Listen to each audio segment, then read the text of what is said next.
out running around somewhere. It's in the bathroom.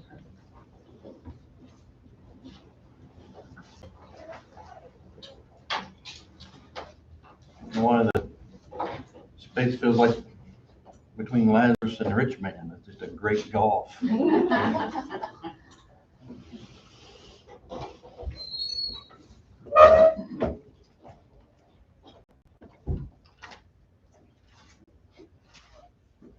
So we've gone through three chapters of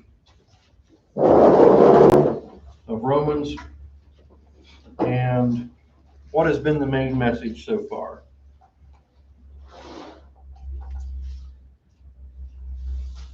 We're all sinners.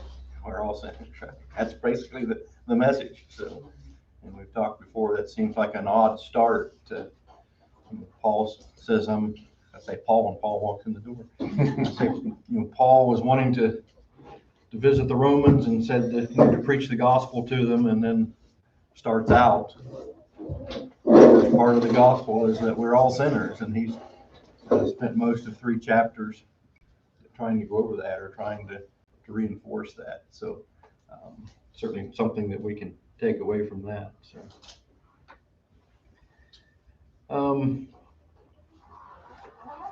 So then in about the 21st verse of chapter 3, he starts into, what are some of the possible remedies? Okay, we're all sinners, so, what's the answer to that?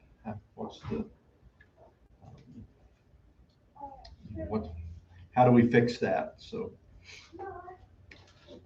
today we're going to start in chapter 4. But maybe for a little bit of discussion, who would you describe someone you know maybe as being the most Christ-like person that you know? Anybody? Who would you describe, or who comes to your mind as being the most Christ-like person that you know? My mother. Your mom? Okay. It's probably not an uncommon answer. Anybody? And why? Her devotion for me. Okay. Anybody else? Whew, it's going to be a long morning. I tried to help. That's my one for the morning. Thank you. Anybody else? Don't the Catholics tell us it's the Pope? Well, I suppose. And then he from Rome? Yeah, I guess. Yeah, in Rome. All right. Well, it might be that if you think about that person, whoever it might be in your mind, that's the most Christ-like person that you can think of. You might think, boy, if there's anyone that deserves to go to heaven, it might be that person. And so one other question, see if maybe we can get some. Can you think of a time that either you or someone you know came to the wrong conclusion about something because either you didn't have all the information, or maybe you hadn't taken into consideration, or someone else hadn't taken into consideration all the facts that they had? Not every day. You or somebody else? Me. Yeah. Hi, Brooke. Hi. Can you think of a time? This is really going to Repeat that question. Can you think of a time that either you or someone that you know came to the wrong conclusion about something because you either didn't have all the facts, or you failed to take all the facts you had into proper consideration? All the time. Yeah. Okay. Basically dealing with employees sometimes, I guess, at work. Mhm. And you assume that they're doing it because of this reason, and that may not be the reason, Mhm. because of something maybe that's going on at home in their life that's got them distracted. Mhm. So it's easy to make that wrong assumption that, well, they're just being them, Mhm. and it's maybe not accurate. Yeah. It's not so easy as a teacher to do that. Mm-hmm. And you guys say it that way. I mean, I've had situations where sometimes working with the public and you feel like somebody has really snapped at you for some reason, and then you find out later, maybe the person's not a complete jerk after all. Maybe they've got something else going on in their life. So that you find out. Brooke? I have a really quick thing to tell you. I got to talk to Christopher Friday and found out how many years we've been together. We've been together for 7 months? I don't know. I was guessing 7 months. 7 months? Okay. It seems like we've heard about him for more than 7 months. So, It's And I'm between 7 wearing- months and 7 years. Yeah. and I'm wearing the outfit that Maxine got me. Maxine and Steve. It's very colorful. So, Doug, what's the reason we feel more rotten when we misjudge somebody? Yeah. What do you think that is? I mean, I think about that. I'm one of those people who jump to a conclusion on first impression, and then you feel rotten when you find out, Mm-hmm. as you said, there's more to the story. Yeah. That's what Steve's getting at too. Yeah. Yeah. I don't know. I think sometimes just, one, we just don't like to be wrong. And maybe especially wrong about a person. You know, I've certainly fallen into that trap with church members or with whole churches sometimes. Sometimes you hear like a rumor about, well, this church does such and such a practice, and you just write them off and say, okay, they're unscriptural. And sometimes you realize it's not even true. Yeah. And then sometimes with church members, kind of like what we're saying, you might get a bad first impression with someone and later realize, well, this is the reason they were like that, or here's what's going on. Okay. So one is a lesson of, we probably ought to make sure we have all the facts before we draw a conclusion about something.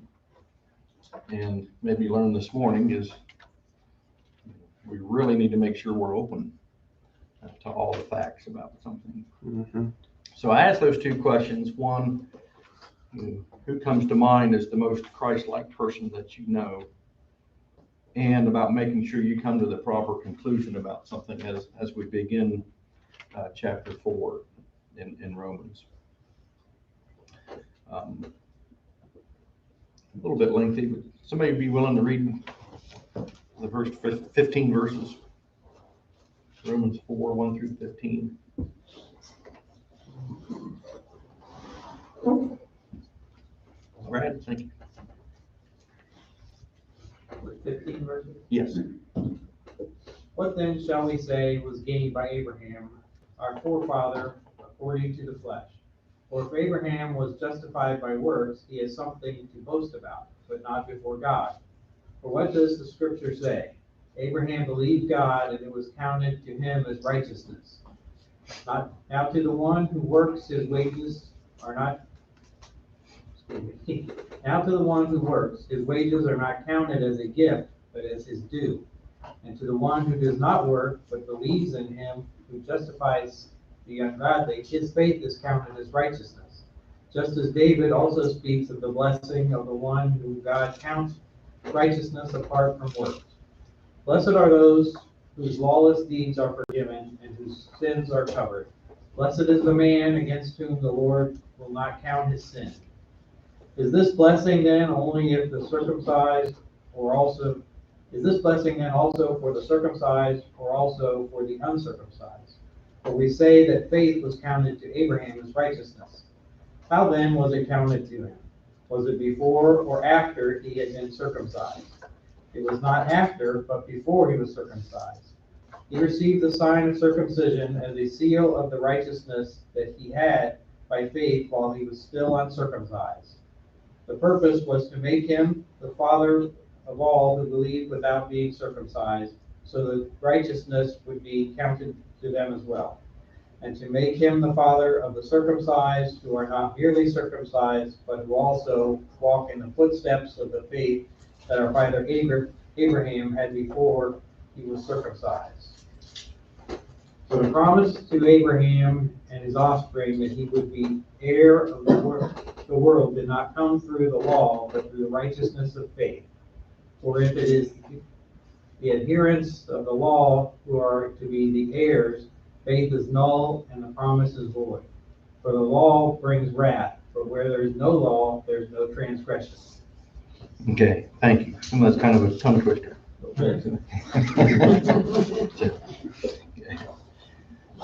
Okay, so who is Paul? We know that Paul was writing to the church in Rome. He said that in chapter 1.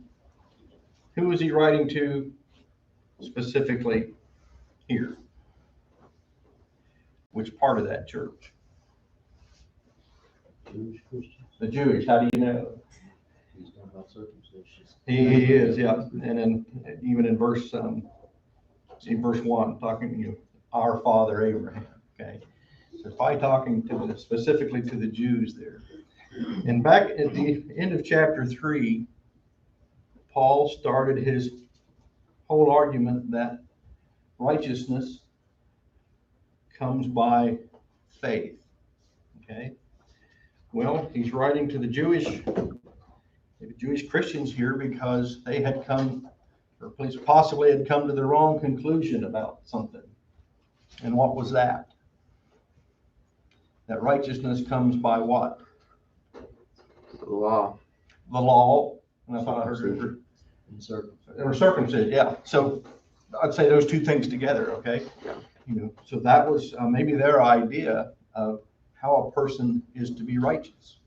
And again, it kind of goes back a little bit, that thought we can have, about someone, well, boy, if anybody deserves to go to heaven, it might be that person.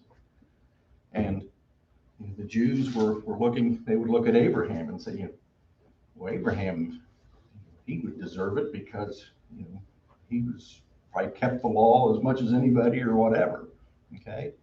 But Paul is going to argue that even with Abraham, his righteousness was not by the works that he did. It wasn't by all the good things that he did.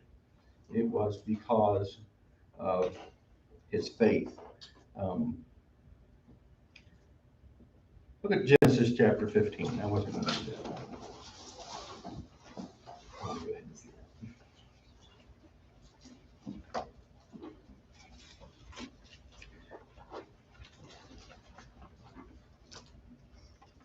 Genesis 15, just the first 6 verses. Paul, would you be willing to read that one? Just one call. After these things, the word of the Lord came to Abram in a vision, saying, "Do not be afraid, Abram. I am your shield, your exceedingly great reward." But Abram said, "Lord God, what will you give me, seeing I go childless, and the heir of my house is Eliezer of Damascus?" Then Abram said, "Look, you have given me no offspring. Indeed, one born in my house is my heir." And behold, the word of the Lord came to him, saying, "This one shall not be your heir, but one who will come from your own body shall be your heir." Then he brought him outside and said, "Look now toward heaven, and count the stars if you are able to number them." And he said to him, "So shall your descendants be." And he believed in the Lord, and he accounted it to him for righteousness. Okay, so what did Abraham believe? The promise he was given. Which was, Offspring. okay, right. Then a large number of offspring, right? Mhm. Okay. What was the problem there? He didn't have it. He didn't have it. Mhm. Well, So he did, he had a servant. he did have a servant, yeah. I'm not sure he had, Yeah, he this didn't even is, have Ishmael. yeah, this is at- even at before this point. Ishmael. This is, So he had no offspring. Abraham thought that his heir would be a servant. Yeah. So Yeah. Question? Yeah. Since Abraham wasn't a Jew at that point, is this not also a story to educate the Gentile that this is where you have and can come from? can be, Yeah. He wasn't a Jew yet. right? Right. Well, and we'll look at something else here in a minute. So again, the folks that Paul was writing to may have had this idea that, maybe Abraham earned his righteousness. But in Genesis 15, it says that God accounted him or credited him righteousness. Okay? And that's the idea that God gave him something that wasn't a wage, that he gave him a gift. Okay? It wasn't something that Abraham had earned. God credited him righteousness because of his faith, because of what he believed. And so Paul is, countering the argument that somehow Abraham deserved, or was, that by what he did, he was counted righteousness. It was simply by his faith that God credited him to be righteous, credited him with an answer to sin at that point. So again, it wasn't anything that Abraham had earned. Okay. So Paul looks at Abraham's life and saying, that's a history that you guys know, and I'm reminding you that Abraham didn't earn righteousness. It was given to him as a credit. If it was given to him, that's a banking term, I guess. He was given a gift. Okay. And so Paul writing also looks at David, some of the things that David wrote. Okay. So if Abraham was their father, the Jews, David was their, let's say, superhero, I guess. One of the handful. Moses might have been looked at as a superhero of the Jews. So, but David certainly was another one. And so Paul looks at, okay, well, what did David write? So, David understood by the things that he wrote that righteousness is a gift. That if lawless deeds can be forgiven, sin can be overlooked because of faith. And back in chapter 3 and verse 21, and again, I may be drawing too much of a conclusion out of this, but Paul says there that the righteousness of God apart from the law is revealed, being witnessed by the law and the prophets.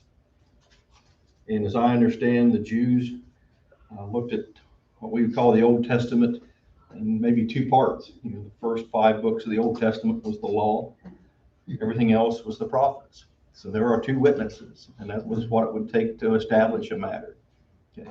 And so Paul is, maybe using a legal argument here. I've got 2 witnesses. I've got witnesses from the law. I've got witnesses from the prophets. I've got Abraham and I've got David. We can look at both of those and know that righteousness is not something that is earned. Even looking at Abraham and David, they're both from their life and what they're saying, we're showing that righteousness is not something that is earned, that it is given as a gift. It is given as something that is not able to be earned. So, okay. So starting in verse 9 in Romans 4, what other sign did the Jews look at as a sign of righteousness?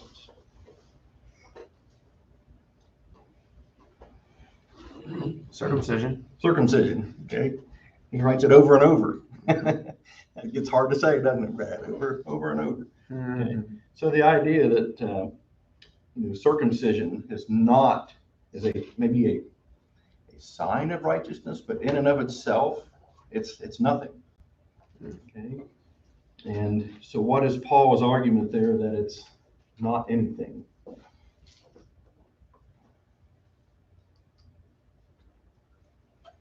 When did Abraham receive the credit of righteousness? Before he was circumcised, several years before. And so again, is Paul making that argument that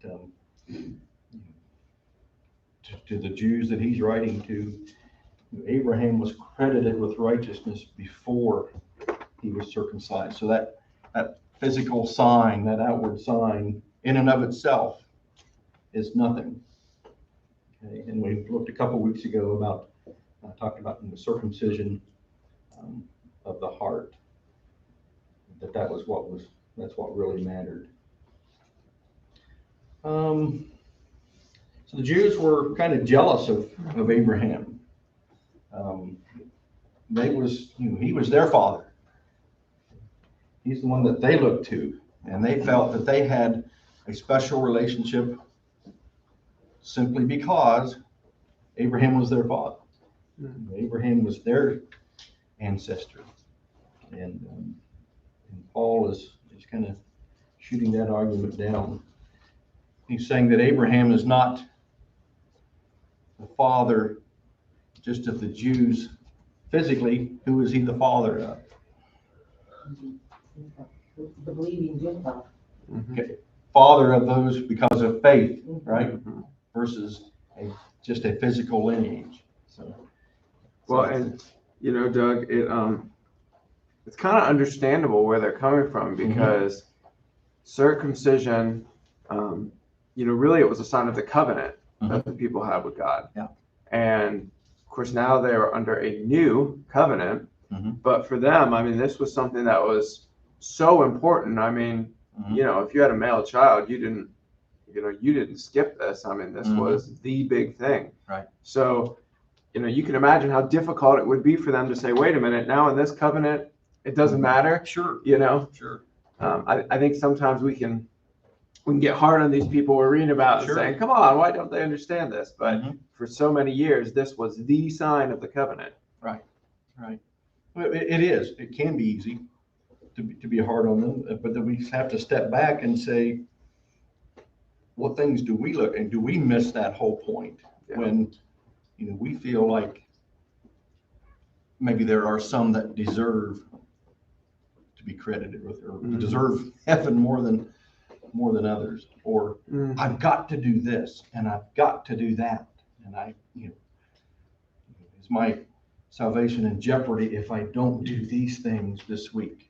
So we can fall into that trap of forgetting that righteousness is a gift. Okay, that righteousness is more than what just we do, or more than what we earn. Brooke? I think with mine, I deserve Nancy, because I like when she's here, going to church with her, and going to stuff. Nancy's pretty special. Yep. None of us deserve Nancy, but we're all blessed by her. No, you're right. Yeah. You can imagine if you were from the descendants of Ishmael, and you spend centuries watching the Jews gloat over the chosen, the same lineage from the father Abraham, and yet, well, he's our father too. You can imagine how difficult it was for either side to accept the other side at this point in Paul's writing. Yeah.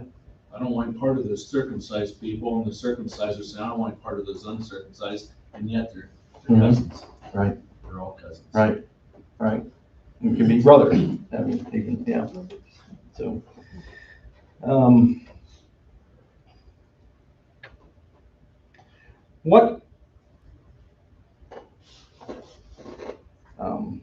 what promises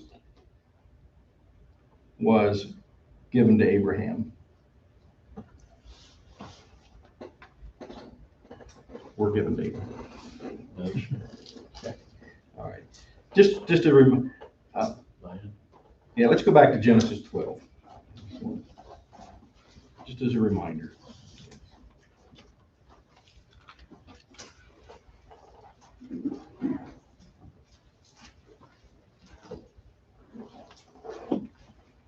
In the first 3 verses. And this is the first we hear of Abraham, or Abram. And the Lord said to Abram, get out of your country, from your family, and from your father's house, to a land I will show you. I will make you a great nation. I will bless you and make your name great. You shall be a blessing. I will bless those who bless you. I will curse him who curses you. And in you all the families of the earth shall be blessed. So, verse 4. So Abram departed as the Lord had spoken to him, and Lot went with him. Abram was 75 years old when he departed from Haran. Okay. So then we know just 2 or 3 chapters later that he's promised again to be a great nation. Well, how long was it from the time he left until the promise was fulfilled? 25 years. 25 years, okay? So again, just Abraham's faith in what God had promised him was what credited the righteousness. It wasn't necessarily the things that he did. And I think at first maybe it was a little bit easier, and probably progressively it got more difficult because his father Terah fathered Abraham when he was 70 years old. So Abraham's just 5 years older. So maybe he's thinking, okay, yeah, this can still happen. I mean, maybe it's a bit of a stretch, but as he gets older and his wife gets older and she continues to be barren, I'm sure that faith had to get stronger and stronger.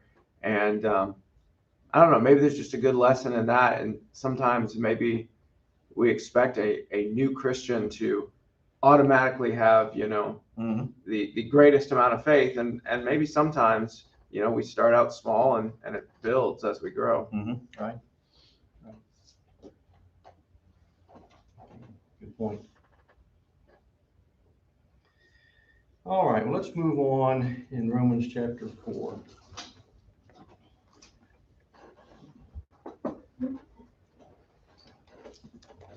Verses 16 through 25. Anyone willing to read that?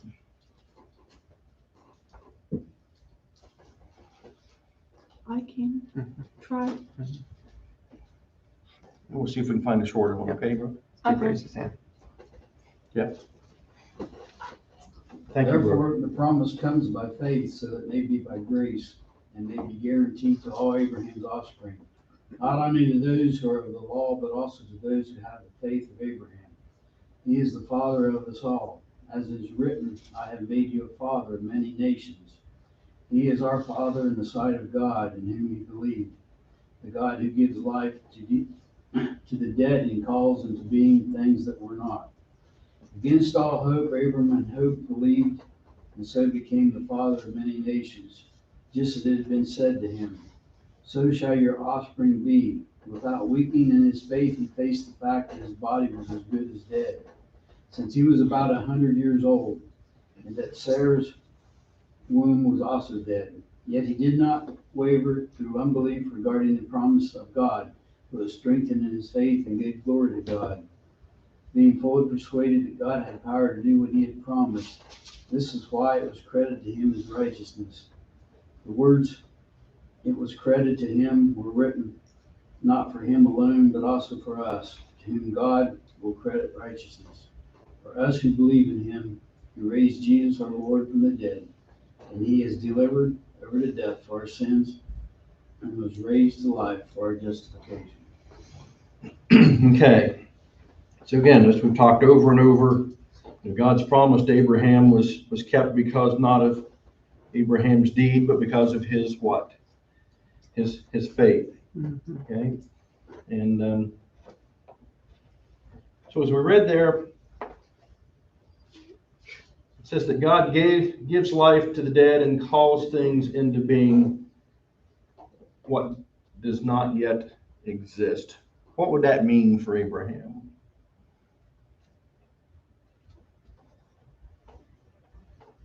He considered he was too old to have kids, so basically in his mind, the option of having kids died. Right. And God brought it back. Okay. And later on, in what is probably the single greatest example of his faith, when he's going to sacrifice Isaac, the book of Hebrews says he thought God would raise the dead. Right.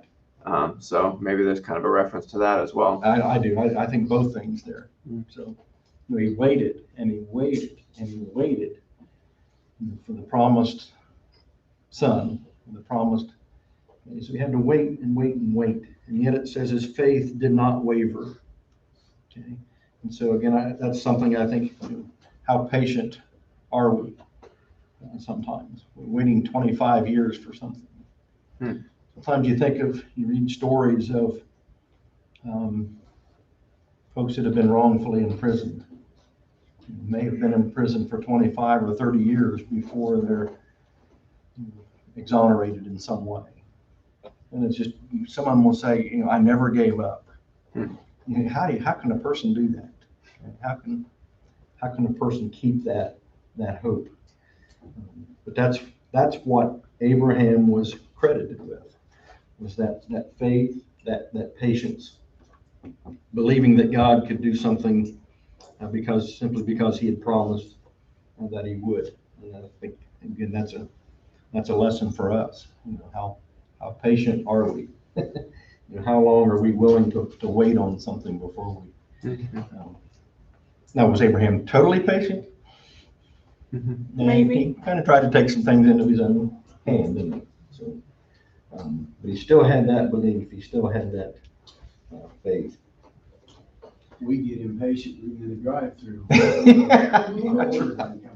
Yeah. I had a guy this morning that went around me on a double yellow line up the hill that was impatient. Yeah. I was going 60 miles an hour. Yeah. Good. Yeah. Me and Nancy at one time was getting ready to pick up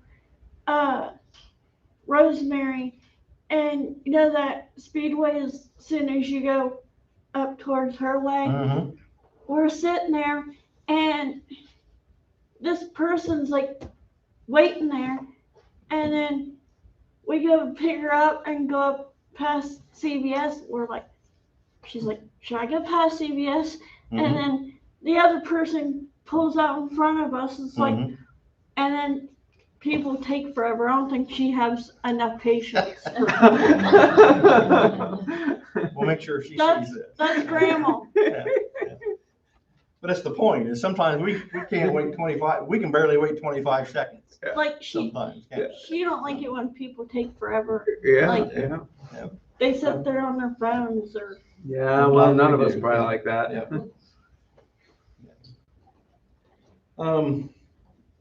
So in what way can we have faith that God can give something that is as good as dead? Okay. We should just need to look at our own life. Okay. God can give us life out of something that, because of sin, is dead. Okay. That's the conclusion of it. Okay. So you think maybe the awe that Abraham had at that point when his faith was rewarded, when he was finally able to have the son that he had been waiting for. And then, like you said, when he was asked to sacrifice him later at that point. So again, just Abraham's life was a good example for us of patience, of keeping that faith, keeping that belief, and realizing that is what God credited him righteousness with, was that faith.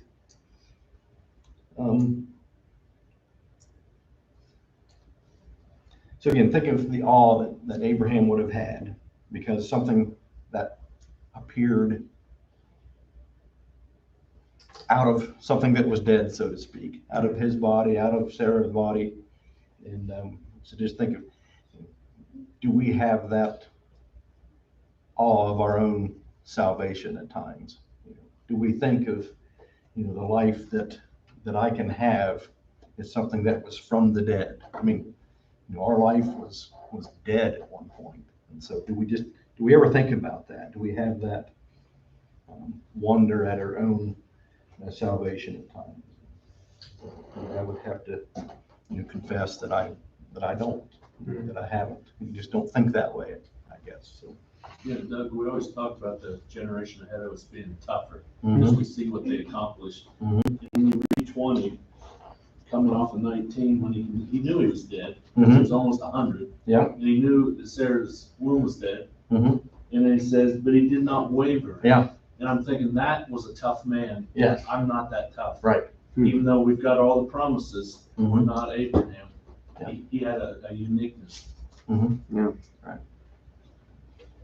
But it wasn't his, I think that's the whole point of Paul's writing here, though, is that it wasn't something that Abraham had that no one else can have. It was the faith that he had, and that's what was, so I think that's Paul's point.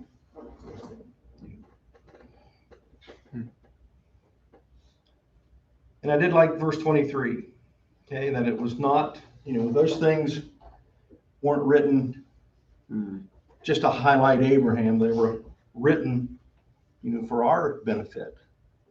They were written so that we can look at Abraham and say it was his, to be reminded of what it was that made him righteous. And it was simply that faith that he had. It wasn't that he earned it, that he was given a credit for it. And again, that credit is not an earned thing. Okay, it's not. Abraham didn't earn that righteousness. God could see his faith, and it was given to him as a gift. Does that whole conversation make anyone uncomfortable? It can. It can. In what way? Well, sometimes as a preacher, you think, well, if you just tell people that the righteousness can be given as a gift, maybe they're not going to do anything. They're not going to do the things you're telling them to do in the sermon. Sometimes you want to motivate with a little more fear. If you don't do this, you're going to hell, so you better start doing it. Right. Sometimes people start to take gifts for granted. Yeah. A lot of times in places you see people develop and maybe this is what the Jews have developed over time, was a sense of entitlement. Yeah, absolutely. And when we're the chosen people, Yeah. We have this, you don't. Mm-hmm. And then for Christ to come along and say that all people are welcome, wait a minute, we're losing our entitlement. Mm-hmm. We're not special people anymore. Mm-hmm. And that may be what Paul was having to try to combat. Right. In many ways. Yeah. Complacency. Yeah. Just, you don't habit, complacency, just, oh yeah, this is, this is how it is, until something changes, whether it's you changing or someone changes it for you to where you recognize that gift. Yeah. And I think sometimes it makes us uncomfortable. We can be uncomfortable because we know that there is the argument out there that I'll call it the faith only. Okay. And so when we're reading these couple chapters in which Paul is really emphasizing that it was the faith that made him righteous. Sometimes we can start going, oh, wait a minute, there's something else, there's more, and there is, but but I think sometimes that conversation can make us uncomfortable. And I don't read the scriptures enough, but I think for the most part, all the people that I've been closely related at some time has questioned,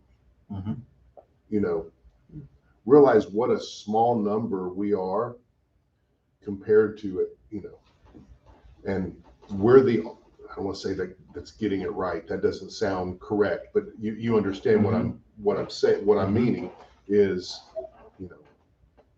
wow, that's kind of scary. And then whenever someone comes, well, look, 1, 2, 3, 4. Here's four chapters right here. Nothing but telling you, just about faith. That's all Yeah.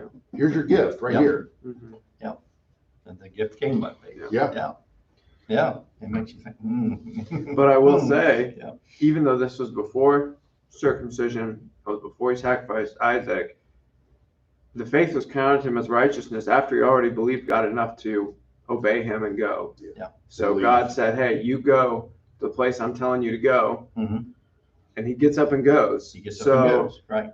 That's the thing I always like to point out is saving faith trust God enough to do what he tells him to do, Right. you know? So if God Yeah. tells you to get up and go, you get up and go. If God Right. tells you to be baptized, you get baptized. I Right. mean, that's what saving faith leads to. Right. So he got up and went, and then you mentioned Isaac, the sacrifice of Isaac.